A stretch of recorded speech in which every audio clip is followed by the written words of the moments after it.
샬롬, 무더운 여름날 잘 이겨내고 계십니까? 하나님의 말씀으로 우리 영혼의 시원함을 경험하셨으면 좋겠습니다. 오늘 말씀은 이사야 32장 말씀 되겠습니다. 제 32장. 보라, 장차 한 왕이 공의로 통치할 것이요 방백들이 정의로 다스릴 것이며 또 그 사람은 광풍을 피하는 곳, 폭우를 가리는 곳 같을 것이며 마른 땅의 냇물 같을 것이며 곤비한 땅의 큰 바위 그늘 같으리니 보는 자의 눈이 감기지 아니할 것이요 듣는 자가 귀를 기울일 것이며 조급한 자의 마음이 지식을 깨닫고 어눌한 자의 혀가 민첩하여 말을 분명히 할 것이라. 어리석은 자를 다시 존귀하다 부르지 아니하겠고 우둔한 자를 다시 존귀한 자라 말하지 아니하리니 이는 어리석은 자는 어리석은 것을 말하며 그 마음의 불의를 품어 간사를 행하며 패역한 말로 여호와를 거스르며 줄인 자의 속을 비게 하며 목마른 자에게서 마실 것을 없어지게 함이며 악한 자는 그 그릇이 악하여 악한 계획을 세워 거짓말로 가련한 자를 멸하며 가난한 자가 말을 바르게 할지라도 그리함이거니와 존귀한 자는 존귀한 일을 계획하나니 그는 항상 존귀한 일에 서리라. 너희 안일한 여인들아, 일어나 내 목소리를 들을지어다. 너희 염려 없는 딸들아, 내 말에 귀를 기울일지어다. 너희 염려 없는 여자들아, 1년 남짓 지나면 너희가 당황하리니 포도 수확이 없으며 열매 거두는 일이 이르지 않을 것임이라. 너희 안일한 여자들아 떨지어다. 너희 염려 없는 자들아 당황할지어다. 옷을 벗어 몸을 드러내고 배로 허리를 동일지어다. 그들은 좋은 밭으로 인하여 열매 많은 포도나무로 인하여 가슴을 치게 될 것이니라. 내 백성의 땅에 가시와 찔레가 나며 희락의 성읍 기뻐하는 모든 집의 날이니 대저 궁전이 패한 바 되며 인구 많던 성읍이 정막하며 오벨과 망대가 영원히 구렬이 되며 들나귀가 즐기는 곳과 양떼의 초장이 되려니와 마침내 위에서부터 영을 우리에게 부어주시리니 광야가 아름다운 밭이 되며 아름다운 밭을 숲으로 여기게 되리라. 그때의 정의가 광야에 거하며 공의가 아름다운 밭에 거하리니 공의의 열매는 화평이요 공의의 결과는 영원한 평안과 안전이라. 내 백성이 화평한 집과 안전한 거처와 조용히 쉬는 곳에 있으려니와 그 숲은 우박에 상하고 성읍은 파괴되리라. 모든 물가에 씨를 뿌리고 소와 나귀를 그리로 모는 너희는 복이 있느니라. 이사야는 남유다 백성들의 타락과 범죄로 그들에게 심판이 임할 것이다 이렇게 예언했었죠. 그렇다고 바로 심판이 일어난 것은 아니었습니다. 하나님은 계속적으로 그들이 의지했었던 나라, 애굽과 아수르, 모압과 같은 이방 나라들이 얼마나 먼지와 같은 존재인지를 확인시켜 주시기 위해서 그들을 하나하나 멸망시키게 되셨었죠. 그런데 결과론적이지만 유다가 바벨론에게 멸망을 당한 것을 보면 그들은 끝까지 하나님께 돌아가지 않았고 하나님을 의지하지 않았다는 것을 우리가 알 수 있는 것입니다. 결국 인간의 자력의 힘으로 구원받거나 회개할 수 없다. 이것이 증명된 것이죠. 오늘 본문의 이사야 32장은 우리 힘, 바로 자력의 힘으로 구원받을 수 없는 백성들을 향한 하나님의 은혜, 이것을 조금 어려운 말로 특별 계시라고 하는데 그 특별 계시가 보여지고 있습니다. 우리 1절을 같이 한번 볼까요? 보라, 장차 한 왕이 공의로 통치할 것이요 방백들의 정의로 다스릴 것이며. 여기서 한 왕은 메시아 되시는 예수 그리스도를 가리키고 있는데요. 그리스도가 이 땅에 오셔서 그분의 공의로 통치, 즉 하나님의 질서와 법으로 다스리시고 이에 따라 방백들도 정의로 다스리게 되어지는데 여기서 방백들은요, 어떤 정치인, 고위 관료들을 말하는 것이 아니고요. 하나님의 말씀대로 메시아 왕국에서 통치할 자들, 초대교회를 생각을 해보게 되어지면 사도들이 될 수 있겠죠.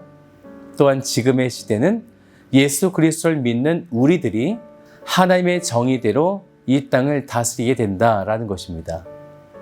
이 말씀을 좀 더 고민해 보면 이사야 당시에는 이런 집단적인 움직임이 없었어요. 선지자와 같은 소수나 개별도 움직였는데 한 왕이신 그리스도가 이 땅 가운데 오실 때에는 방백들이라고 하는 바로 예수님의 사람들이 집단적으로 교회라는 한 공동체를 통해서 이 땅을 다스리게 된다라는 것이죠. 그러면 무엇을 어떻게 다스리게 될까요?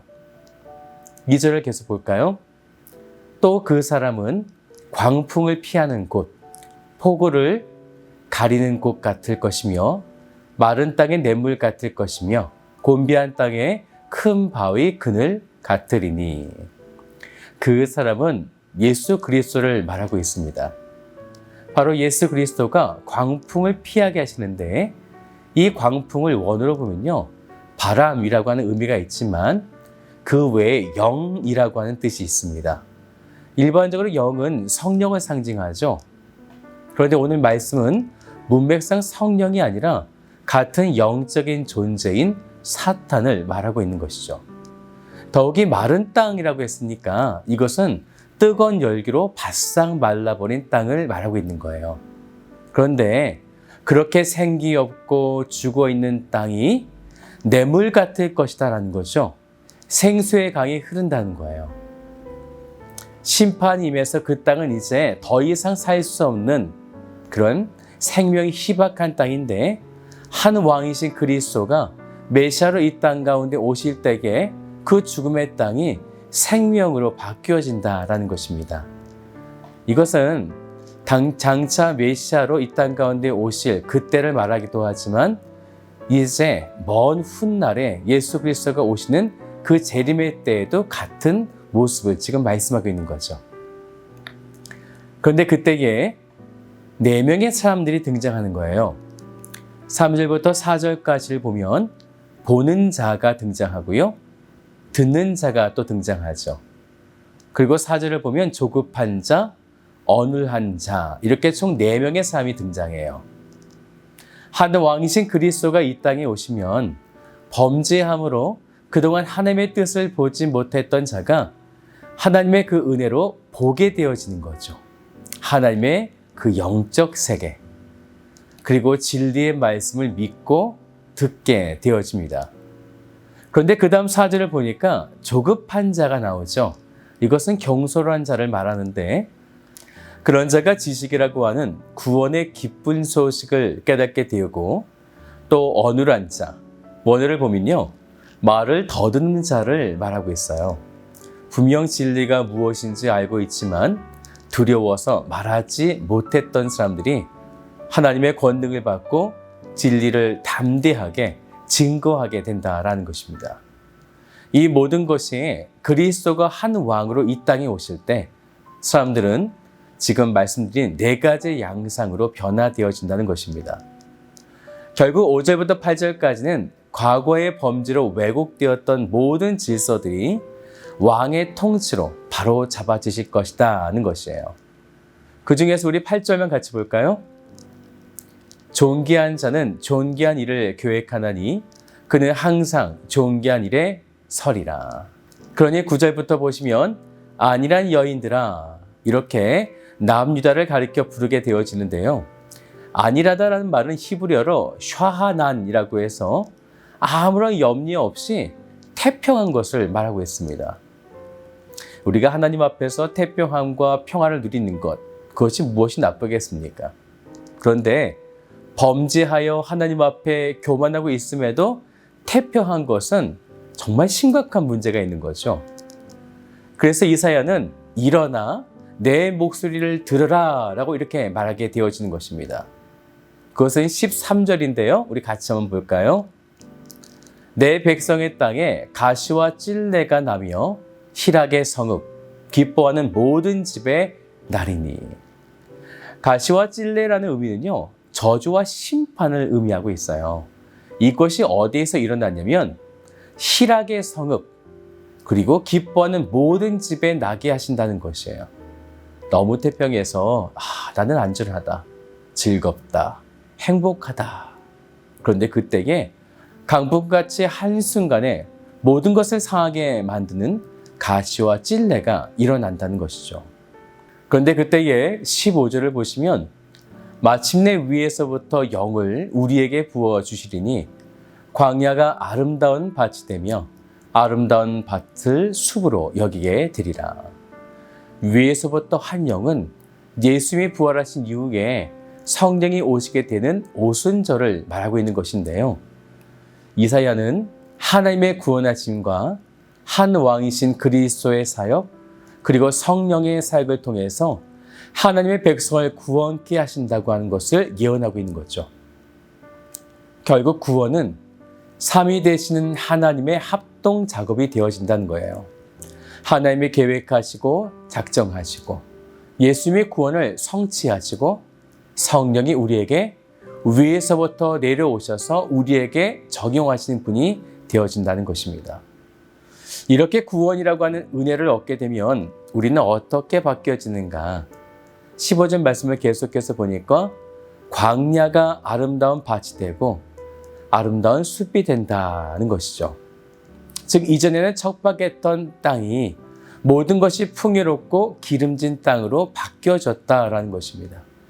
지금 우리가 살고 있는 이 땅이 바로 광야가 될 텐데 지금 이곳에 한 왕이신 메시아 그리스도가 오시면 이 땅에서 하나님의 나라가 실현된다는 것이죠.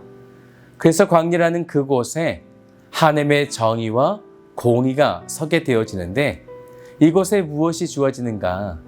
17절을 같이 볼까요? 공의의 열매는 화평이요 공의의 결과는 영원한 평안과 안전이라. 화평, 곧 하나님 나라에서 주어지는 완벽한 평화인 샬롬의 그 평강이 하나님의 통치로 이 땅에 우리에게 평안과 안전으로 일어나게 된다는 것입니다. 그렇게 어리석은 남유다 백성들은 회복이 있을 믿고 지금의 심판을 두려워하지 말고 인내함으로 이겨내야 하는 것입니다.